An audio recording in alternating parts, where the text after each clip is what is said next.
सोमवार के दिन तू मेरे मंदिर के दरवाजे पर चौखट पर बैठ जाना, और दूसरा प्रतिदिन शाम के समय पर तू बेलपत्री के पेड़ के नीचे बैठ जाना। जो तेरी बेल वृक्ष के नीचे सेवा करने आए, जो शंकर जी के मंदिर में सोमवार को जल चढ़ाने आए, उसका जो पात्र जल चढ़ाकर जब वो घर लेकर जाए, उसके पीछे पीछे, पात्र के पीछे पीछे तू जाना, और उसके घर में लक्ष्मी का भंडार भरकर आए। लक्ष्मी बेलपत्र के वृक्ष के नीचे तू विराजमान हो जा। उस बेलपत्र के वृक्ष के नीचे जो बुआरी लगाए, सेवा करे, चाकरी करे, एक बेटी को जैसे बड़ा करते हैं वैसे बेलपत्री के वृक्ष को जो बड़ा करे, बेलपत्री के वृक्ष का जो पालन करे, पोषण करे, उसकी संभाल करे, उस बेलपत्री के वृक्ष को जैसे जैसे वो उन्नति करे, वैसे वैसे उसके घर में समृद्धि बढ़ते जाए। उस जिसका खुद का मकान नहीं हो, खुद का मकान नहीं हो, किराए के मकान में रहते रहते जिंदगी बीत रही हो, खुद का नहीं, और बहुत दुख का जीवन चल रहा हो, बहुत कष्ट का जीवन, बहुत अपना खुद का कोई मकान नहीं, मान लो प्लाट है पर मकान बन नहीं रहा, या कोई प्रॉपर्टी अपनी नहीं बन रही, तो हम इस व्यासपीठ से कहना चाहेंगे कि एक प्रयोग अवश्य करिएगा, एक प्रयोग अवश्य करिए। अपने आसपास के 5-6 बेलपत्र के वृक्ष देख लीजिए, अपने आसपास के नजदीक के 5-6 बेलपत्र के बड़े बड़े वृक्ष देख लो, या छोटे वृक्ष देख लो। उन 5-6 वृक्ष को धीरे धीरे उनकी सेवा करना प्रारंभ करो, उन वृक्षों को बड़ा करना प्रारंभ करो, उन वृक्ष के नीचे सफाई करना प्रारंभ करो, उन वृक्ष को जल देना प्रारंभ करो, उन वृक्ष को आप खाद देना प्रारंभ करो, उन वृक्ष की सेवा संभाल करना प्रारंभ कर दो, उस वृक्ष के नीचे बुआरी काटना प्रारंभ कर दो, झाड़ू लगाना प्रारंभ कर दो, उस वृक्ष के नीचे सफाई करना प्रारंभ कर दो। उस बेलपत्री के 5-6-7 वृक्ष को आप गोद ले लो। गोद लेना मतलब मैं इसकी सेवा करूंगा, मैं इसमें जल दूंगा, मैं इसके खाद दूंगा, मैं इसकी सेवा करूंगा, कुछ मत करो, बस केवल इस शरीर से उस बेलपत्र के वृक्ष की सेवा करना रोज प्रारंभ कर दो। 6 महीना इंतजार करना और 6 महीना लगातार सेवा करना, 7वां महीना आपका और हमारा, और बताना कि भोलेनाथ ने प्रॉपर्टी दिलाई कि नहीं दिलाई और आगे बढ़ा है।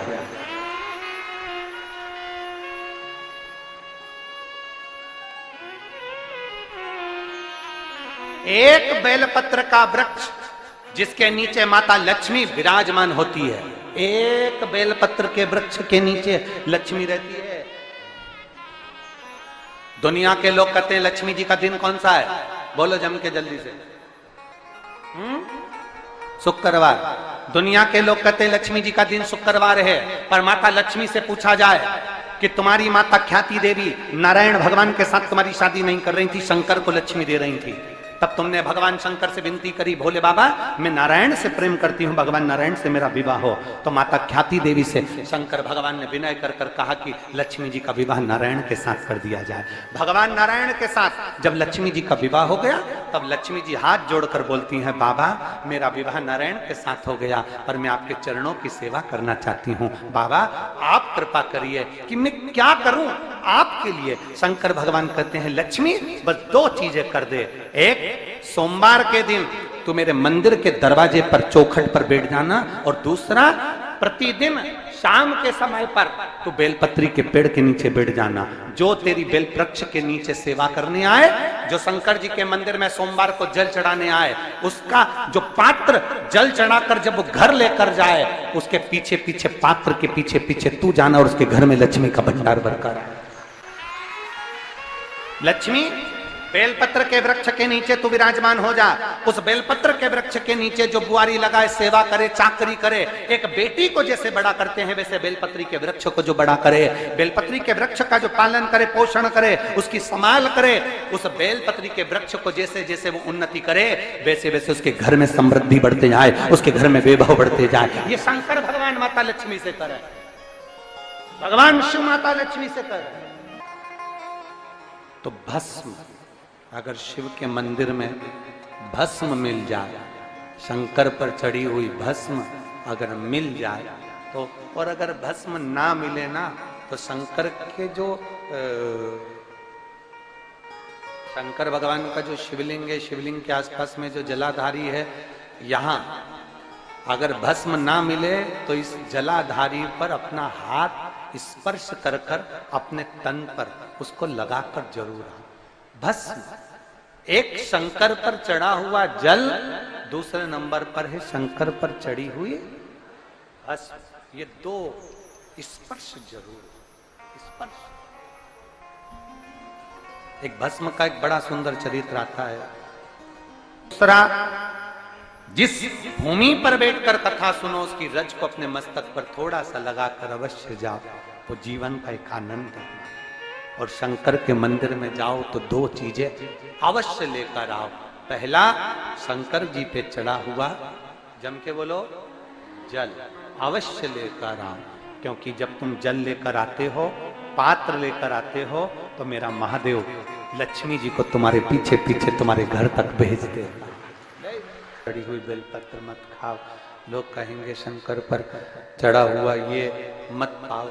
हम इस व्यासपीठ से निवेदन करना चाहेंगे कि आप अगर दिल रखकर अपने बाबा से कहोगे ना, तो बाबा पर चढ़ा हुआ जो जल है ना, वो जल साधारण नहीं रहता। मेरा भोलेनाथ जब दुनिया को अमृत देता है तो तुमको भी अमृत दे देता। दो चीजें कभी मत छोड़ो। अगर मंदिर में गए हो तो दो चीजें कभी मत छोड़ो। कथा में गए हो तो दो चीजें कभी मत छोड़ो। एक, कथा श्रवण करना। दूसरा, जहां कथा बैठकर सुनते हैं वहां की रज को अपने मस्तक पर लगाना। कथा सुनने के बाद आप यहां से जाओ, भले दरी बिछी है, आसन बिछा है, कारपेट बिछा है, उस पर अपना हाथ फेर कर उस रज को अपने मस्तक पर जरूर लगाओ। क्योंकि शिव पुराण में, भागवत पुराण में, स्कंद पुराण में, कुर्म पुराण में, नर्मदा पुराण में, लिंग पुराण में, नारद पुराण में, ब्रह्म वैवर्त पुराण में, जितनी भी पुराणे हैं, सब पुराणों में लिखा है कि जिस स्थान पर बैठकर हम भगवान की कथा को सुनते हैं, उनको याद करते हैं, जितनी देर हम उनको याद करते हैं उतनी देर वो परमात्मा उस स्थान पर बैठा हुआ रहता है। हाथ रखकर बोलना, शंकर भगवान से तुम्हारा रिश्ता कौन सा? शिव जी से आपका कौन सा रिश्ता?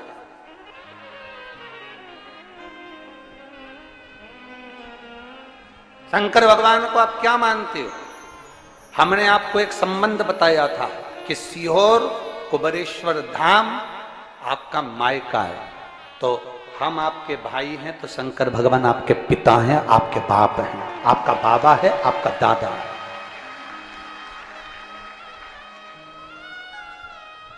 अब आपसे हम प्रश्न करें, उत्तर मेरी कुरुत की बहनें भी देंगी और मेरे जीजा उन भी देंगे और मेरी बेटियां और मेरे बेटे देंगे उत्तर। आपसे प्रश्न करें, अगर बेटी को दुख होगा तो क्या वो अपने बाप से नहीं कहेगी? बोलो तो जम के। बेटी को तकलीफ है, वो अपने बाप से ना कहेगी। बेटे को तकलीफ है तो वो अपने पिता से, अपनी मां से नहीं कहेगा, मम्मी मुझे ये तकलीफ है, पापा मुझे ये दुख है, मां मुझे ये तकलीफ है, पिताजी मुझे ये कष्ट है। क्या वो अपने माँ बाप से नहीं कहेंगे? क्या वो अपने माँ बाप से विनय नहीं करेंगे? और माँ, पिता, फिर उसके करीब में, उसके नजदीक में जो भी होता है वो माँ बाप निकाल कर उसको दे देते हैं, माता पिता उसको दे देते हैं। माता लोग कहते हैं कि शंकर जी पे चढ़ा हुआ जल मत पियो, लोग कह देते हैं शंकर जी पे चढ़ी हुई बेलपत्र मत खाओ।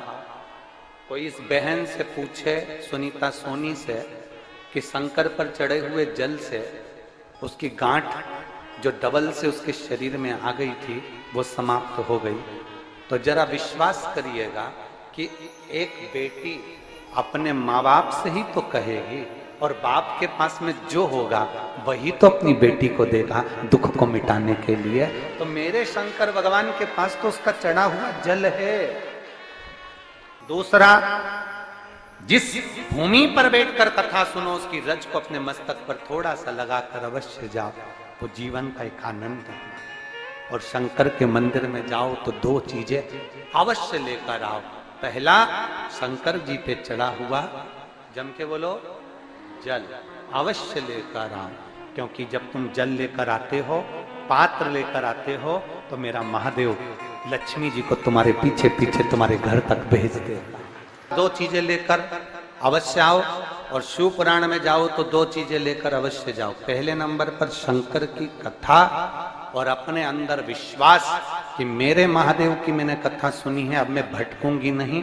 सारी दुनिया में मैंने ठोकर खा ली, अब कहीं ठोकर नहीं खाऊंगी, अब तो दरवाजे पर महादेव के जाऊंगी, बाकी की कहीं। दूसरा, कथा में बैठी हूं बाबा के इस रज को, ये रज नहीं है, ये धूल नहीं है, ये मेरे बाबा के कैलाश 12 ज्योतिर्लिंग का चंदन है, इसको मस्तक चढ़ाऊंगी अपने हृदय से। लाते हो आप लोग? हाथ उठाओ जरा, रख लो, बहुत बढ़िया, प्रणाम आपको सभी को, नमन। 2 बूंद जल लेकर आओ, परला। नहीं पियो तो उस जल को अपने घर में छींट दो।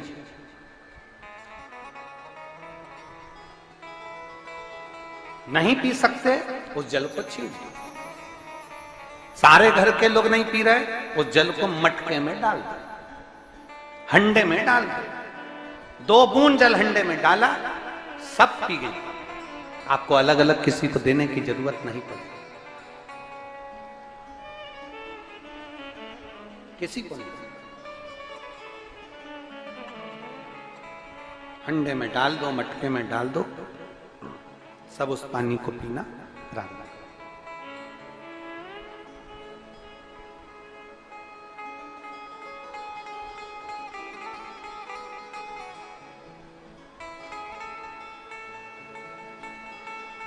उस जल के महत्व को जो बच्चों का दर्द नहीं देख सकते, जब माता पिता अपने बच्चों का दर्द नहीं देख सकते, तो देव अधिदेव महादेव तुम्हारा दर्द कैसे देखेंगे? वो भी तो काटेंगे तुमको, वो भी तो कष्ट मिटाएंगे। 2 चीजें कथा में जाकर ले, एक जहां जगह मिल जाए वहां बैठकर कथा सुनो। धूप लगे, पंडालों की इतनी व्यवस्था नहीं हो पाती है, पंडाल लगाने वाले, टेंट लगाने वाले टेंट लगा लगा के थक जाते हैं, तो अपने साथ एक छाता लेकर चलो। 2 पानी की जम के बोलो जरा, बोतल, बिछाने की दरी अपने साथ लेकर चलो। लोगों ने उमा महेश की कथा अपने जीवन में धारण करी कि नहीं करी वो हमको नहीं स्मरण है, पर एक बात का स्मरण करिएगा,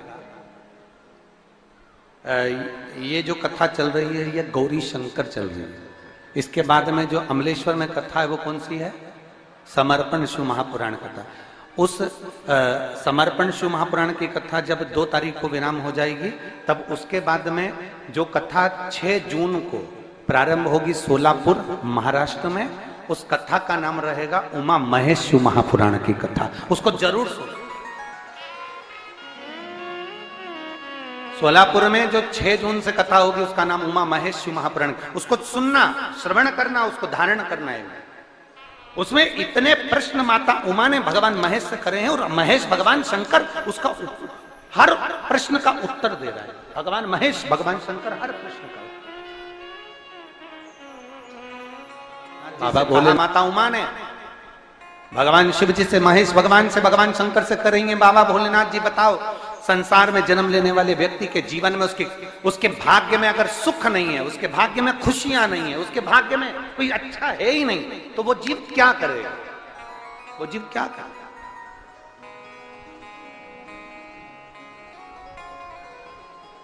भगवान शंकर कह रहे हैं, पार्वती, संसार में जन्म लेने वाला मनुष्य अगर उसके भाग्य में सुख नहीं, उसके भाग्य में अगर खुशियां नहीं है, उसके भाग्य में अगर सुख नहीं है, उसके भाग्य में अगर अच्छा नहीं है, पत्रिका दिखा ली सुख नहीं है, कार्य कर कर देख लिया सुख नहीं है, तकलीफ उसकी जिंदगी में चल ही चल रही है, तो भगवान शंकर कहते हैं, भगवान महेश कहते हैं, उमा, उस मनुष्य को दूसरे का अच्छा करना प्रारंभ कर देना चाहिए, तो उसकी अच्छाई अपने आप सामने आना प्रारंभ